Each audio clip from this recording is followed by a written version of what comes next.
Managing our stress levels is so hugely important because it influences our workplace, our friendships, our intimate relationships, and our quality of life.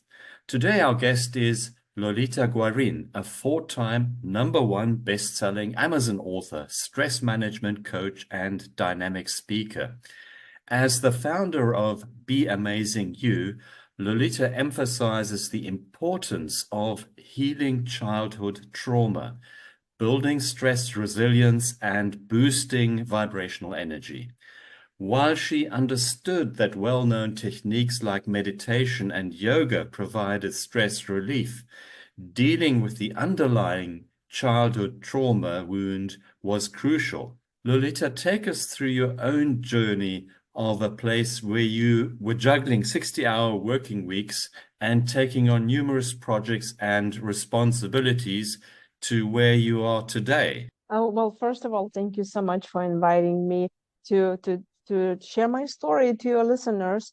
And for those who are listening in, they're probably wondering, okay, she has this funny accent. Yes, so I'm from Lithuania, and I came to US 24 years ago. And obviously, I came for my American dream, and I thought, I will just work very hard, and that's what those 60 hours came, and I'll just achieve my dream and I'll be, happily ever after live my, but it didn't happen that way.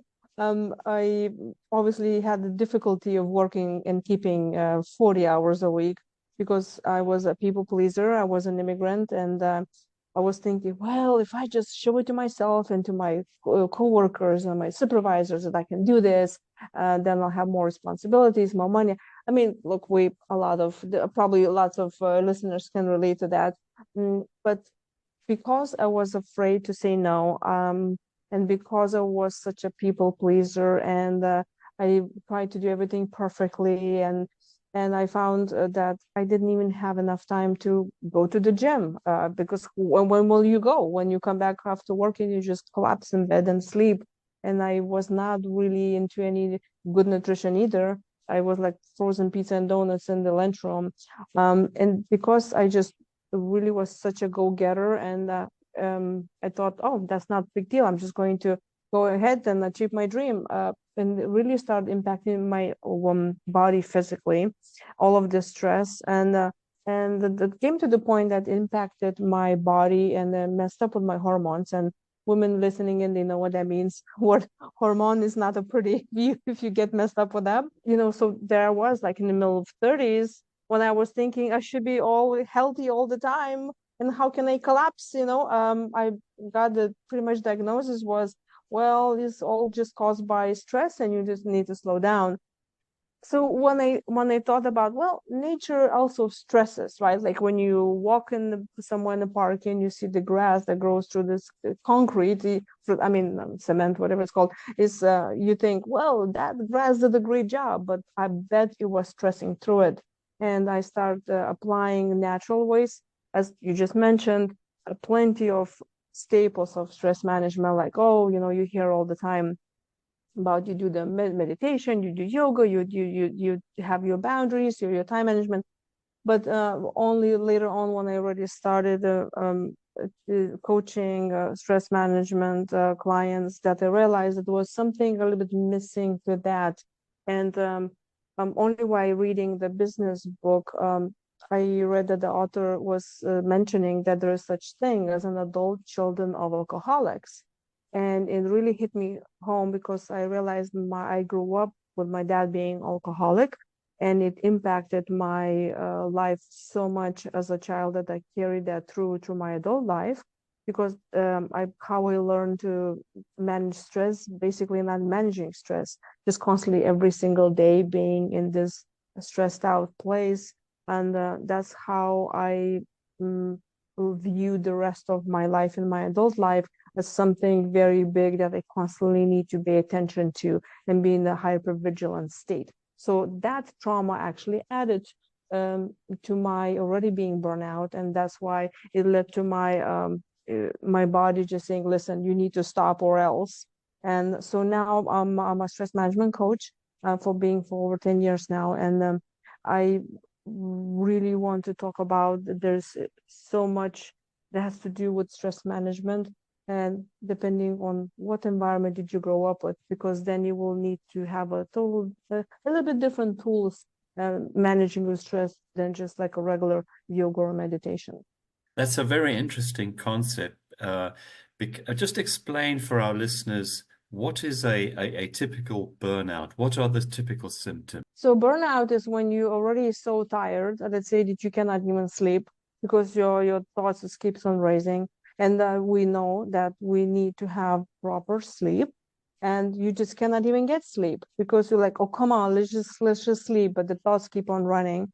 Also, if you find yourself in the situations when you just feel angry or annoyed, that's just a signal that you're dealing with a situation where you're probably a people pleaser and you're doing something that it doesn't really resonate with you, but you still do it anyway because you don't want to cause conflict, or you even not happy with yourself because you not honoring your own needs, and you're just doing because that's what's expected of you, or you think that you should do something. And what happens with this energy when you're constantly doing something against yourself, you just keep on burning in that negativity and trying to push yourself to be better or try to hold yourself back. And that just takes so much of a mental energy that it looks like you could be doing nothing physically at all. You could be just, let's say, working by yourself. You don't even have coworkers, let's say, in the workplace to annoy you, but you really hindering your own energy and your own desire to be happy for some reasons that maybe were done when you were growing up, and you just following those fake system that you think is going to make you happy. You just mentioned childhood trauma. What type of trauma is that? So there are two types of traumas. One, would they call it the big T. So let's say something very big happened to you when you were a child. For example, your one of your parents died, or your grandmother, who was like your mother to you, died, or your parents divorced, like something that happened suddenly. That's the one type of trauma. The other type of trauma, like that I grew up in, it looks like it's a small trauma, but it's every that happening every single day. So when my dad was alcoholic, as a child, I was afraid to go home because I wasn't sure what I'm going to find there. And we all know that children, like in adults, I mean, all of us do, no matter what age, we need to be supported, loved, and appreciated, seen. And most of us want to feel safe. The safety is very, very important to us. So and my mom never had any addiction problems, and she was holding the family together. And I give credit that I grew up a very functioning adult because she was carrying all of as a parent the whole weight, since my dad was just drunk, and he went to work, he brought money, but after work he'd just be drunk every day. I had no idea what will happen. So that not being secure and not also not getting the fatherly love and appreciation and the guidance as I should be getting as a child, it impacted me. And it looks like from a side like, oh, I'm functioning, I'm very well, it's very good, but it's really not, because nobody can really see my mind. And when I start talking about childhood trauma and how it impacts our lives, I realized there was a very big difference between the people, let's say those who are struggling with addiction, and that they've seen in the community a lot. And there's a lot of government programs and all kinds of organizations that help those individuals struggling with the addiction.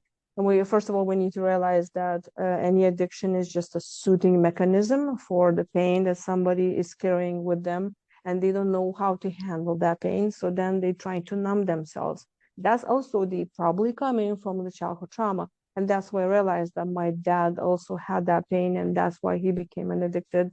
And then you have the other people who come from those dysfunctional families. And I want to say now, somebody who's listening in and saying, oh, you know what, I don't need to listen to this podcast anymore because my father never had any addiction issues. Listen, if you grew up even in an environment where the parents were just so perfectionist or workaholics, and you felt like you have to be better person because you're not seen and loved and appreciated for who you are, you're still coming up from a childhood trauma. And so you can be this adult that you're perfectly functioning right now. You have a job, you have a family, and you may be a workaholic like I was, because I felt like if I am not producing good enough, they will not love me. And that leads to the um, just common our survival instinct of like, oh my gosh, if I'm not being loved for who I am, I'm going to become useful, or they will expel me and kick me out of the cave, and then hence I die. So you could be thinking, and you may be looking like a full functioning adult, that you have a job, you have family, everything is great, but deep down you feel angry, unhappy, burnout, stressed out, and it is because you're not giving enough that self-love and appreciation and energy to yourself, because you learned that sacrificing yourself, that's the way to stay alive. So how do you transmute that trauma of being a people pleaser to setting healthy boundaries? So just recognizing it, that there is probably an issue in your life that maybe you handling from the same patterns, what you learned being a child. It is a very huge step, um, because whatever comes from dysfunctional families that children learn, it's a shame. It's like I remember I felt so ashamed of having my father alcoholic, and we will not talk about it at all. We'll just ignore it. We act like nothing happening. We just, the show must go on. And my mom, was doing the best she could to keep the life looking normal. And I was going always fed and slept and went to school and all of that. And so recognizing, just kind of really asking yourself what your childhood looked like, and not being ashamed of that, and not getting into blaming game, and realizing, okay, this is what the domino set I came in the game, right? Okay, now what I'm going to do with this, and realizing that there is nothing wrong with you. You did your best, and whatever you are a child, that there's no fault, that you did nothing wrong. You definitely did nothing wrong. It had nothing to do with you, and understanding that you still have this opportunity to make your life a better place, and you should, and you matter, and your needs matter, and you should honor yourself. That it takes a lot of courage for a lot of my clients to realize, like, oh, okay, so this is coming from my childhood trauma. Because when I realized that's the childhood that I had, I felt so ashamed of myself, and I realized, I was like, oh my gosh, so I'm broken. This is it. Only the children from happy families can be happy and successful, and here I am. I'm damaged. That's it. This is over for me. So when somebody recognizes where they come from, and realizes that there's nothing wrong with them, and this is what the healing really starts, by honoring your own needs. So the boundary, how you set the boundaries, even with yourself and with others. What is the boundary? Is when you realize where the things start and when they begin. But what I noticed when I started setting boundaries, first I really needed to realize that I have a right to set boundary, and just by thinking, okay, I will start saying no to people. And if somebody is afraid even to say a word no, just stand in the mirror and say no, no, no, no. Walk around the house and just loudly say no, no, no, no, no. Even go to like a mall or somewhere, some store, and then people handing you a testing, like, hey, can you have this, try this cream on your hands or whatever. You just say no, no, no, no. And then you ask level up to different people. And this funny thing will happen, that I know happened to me. I told some friend that I said, I don't want to come see you today because I have something else to do. And then she said back, oh, you know what? I had no time to see you too, but I was afraid to tell you no because I didn't want it to upset you. And so I realized many times we already assume that the worst will happen because we come, if one comes from a traumatic childhood, but the world will not end. And as soon as you start making boundaries of saying no to people and saying, okay, I cannot talk long enough, or like you start a conversation on the phone, let's say with a family member, that you cannot just say, no, they just really need to Yeah. talk to you today. You just start a conversation. You say, hey, I'm happy to talk to you, but I have only 10 minutes, okay? Because I have to go on a call, I have to pick up the kids, I have to go whatever. When you give them an expectation, they already they can handle that, saying, no, now I need to stop talking in a much better way without being their feelings offended. So just starting to implement few little things here or there, what you will realize, like, oh, guess what? Nobody died and the world didn't stop. So you will get more trust in this process. And then you can do for the bigger projects and how you can save your energy and and even in workplace or somewhere, even telling your boss, like, no, I cannot take another project in my hands because then I will not have enough energy and time to take care of those that I already have. And that will influence the quality of those that I already have. And then, of course, if the normal boss will say, okay, oh, okay, that makes sense. I'll give it to somebody else. And then you will know, oh, okay, nobody died. So I can I can say this no. And then you build this trust in yourself, trust in others, and that's I think that's the proper way to set boundaries. Yeah. Well, there's a lot of misconception about stress management. Like there's this motivational stress where you feel infused with energy, and there's negative stress, especially emotional stress, that really impacts our life and is devastating for our immune system.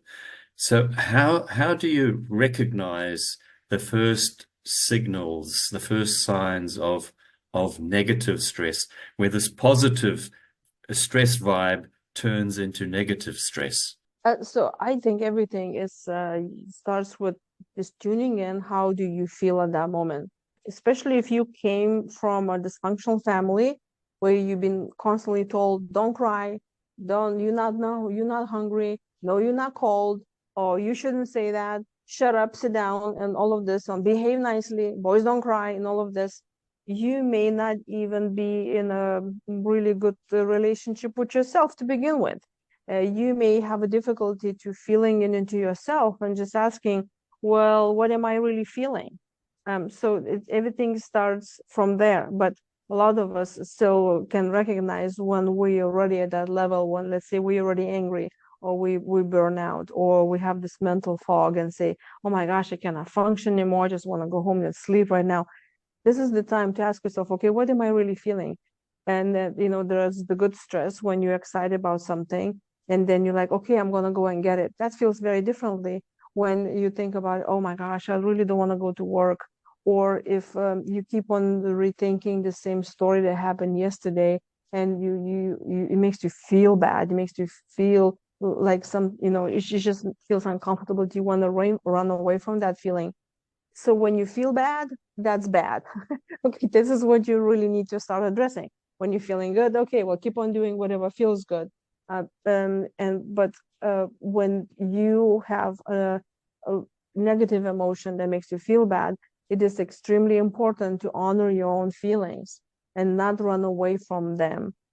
It can be very, very uncomfortable, and especially that nobody taught us how to deal with our emotions, and that goes from generation to generation. It's not like, oh, those parents, how dare to do this to us. No, well, guess what? Those parents are the same kids, okay? And they have their own parents, and the parents of parents have the same parents. So it's just a very generational, and I think it goes from country to country. I came from Lithuania and I came to US. It's the same thing. The dysfunctional families, it has the same face, no matter what color, race, or religion they are, what continent they're on. The childhood trauma is still the same, no matter what language it is. And what's, I think, the ultimate self-love is when you acknowledge yourself, how you are, and you're giving yourself that opportunity to feel what you feel, and tell yourself, you know what, I'm feeling sad right now, or I'm feeling or angry. I'm feeling angry right now. I'm going to honor myself and my feelings, and I'm going to ask myself, why do I feel that way? And if you feel like, okay, well, I'm feeling angry because, I probably will be late to work because of traffic. And okay, well, then how are you going to honor this? By not trying to tell yourself, oh, no, no, no, no, no. Being angry is a very bad thing. I should not be angry because that looks bad. And, no, allow yourself to be angry. Just, I don't know, just yell for a little bit for 2 minutes or something. just to release that emotion so it doesn't stay in your body, because body keeps the score, and those negative feelings, emotions will make you sick at the end of it. So when you realize that, oh, I can actually change this, I don't have to run away from this, I am safe, I can control this, I'm just going to express my feelings and or make myself feel better by trying to heal whatever is making you feel bad. That's what the change starts happening. I think that's just a very important issue you just addressed, because so many people have problems being authentic about their feelings, because society out there, of course, tells us you have to be like this, you have to be like that. And there are also so many nuances of emotions and feelings, and so many nuances and shades of anger, and so many nuances of sadness as well. Where does it go into depression, and where is it just a low level of sadness? And I read a study was done that if you really sit in the emotion, no matter how difficult it is, and first of all, if you just name the emotion, that's already takes like half of the pressure away. Because when you make something, you give a name, you separate it from yourself. When you separate it from yourself, that means that's where you actually can handle it. And then I read it says it doesn't take longer than 20 minutes even to let go of emotions like sadness or grief or anger if you really taking care of that emotion. But of course, there's some things that maybe the anger is associated with the situation. It has to do like with shame or something like that. Then when you're done with anger, then you need to take care of shame. So when the self-healing starts, it can be quite a journey, but just starting and addressing even a little bit of that already can bring a release. Lolita, tell us a bit about Be Amazing You, so our listeners know a bit about your business. How do you go about it? My that's the name of my website, Be Amazing You, and I do one-on-one coaching. I also coach groups. I also go to companies and do lunch and learns to talk groups how to manage stress in the workplace environment. I'm also a speaker, so if you have any event that's coming up for that's health related, I'll be very happy to share my message. And on the website, someone who wants to schedule a consultation with me, they can go there. They also my books, Crush Stress While You Work, and Stress Management for Adult Children of Alcoholics. The links can be found there. Also can be found on directly on Amazon, where they're available for purchase. Yes, and we'll post those links in the show notes below. Lolita, thanks so much for telling us about the dynamics of burnout and coping mechanisms on how to deal with stress and emotions. I think it's such an important issue, not only at the workplace, but in our relationships with friends and in our intimate relationship, plays such a huge role. And I want to acknowledge you for your work. Thank you. Thank you for inviting me.